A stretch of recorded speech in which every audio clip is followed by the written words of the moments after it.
Why does China's Tiangong space station typically accommodate only 3 astronauts at a time, while the International Space Station has hosted more than a dozen on occasion? The answer lies not in capability but in strategy. China has opted for gradual expansion, cautious validation, and safety prioritization. The current operational model of Tiangong reflects both its technical evolution and a broader political history.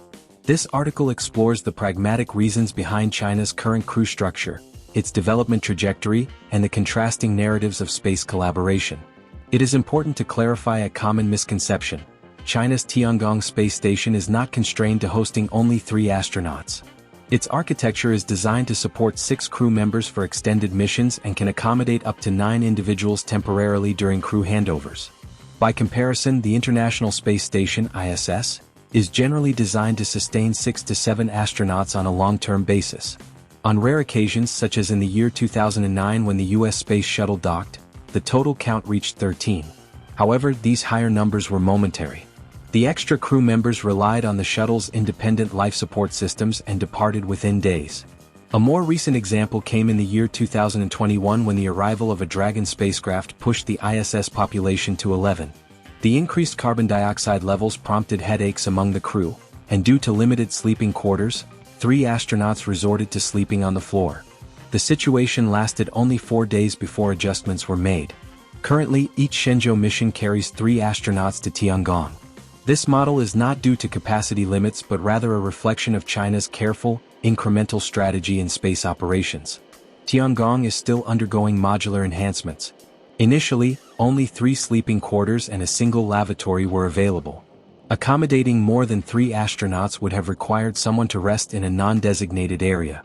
This changed with the docking of the Wentian laboratory module, which added 3 additional sleeping pods and another restroom.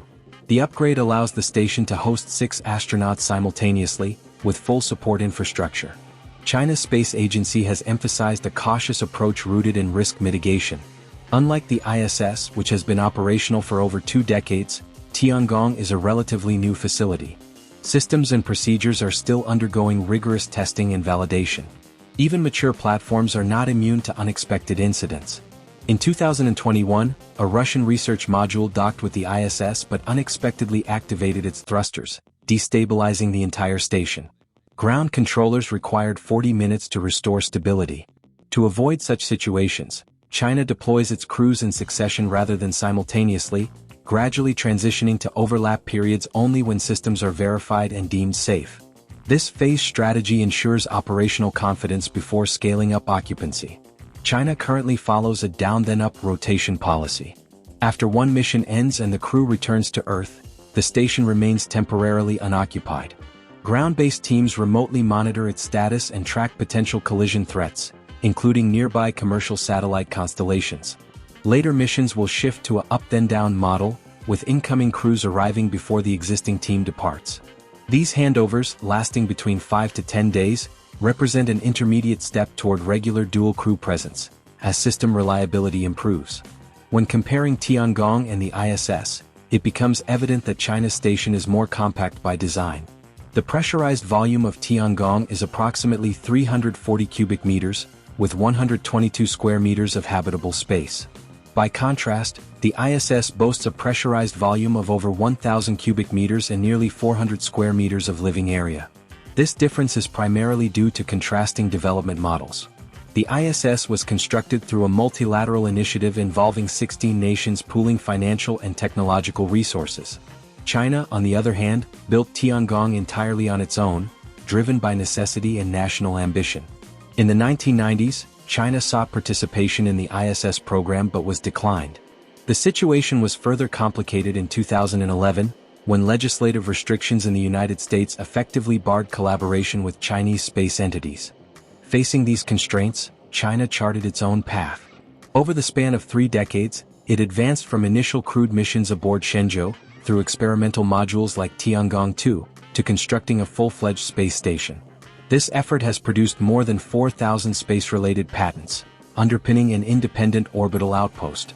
While the ISS nears the end of its life cycle, its structure showing signs of wear with nearly 600 overdue components and persistent air leakage, Tiangong is positioned to become the next primary orbital facility.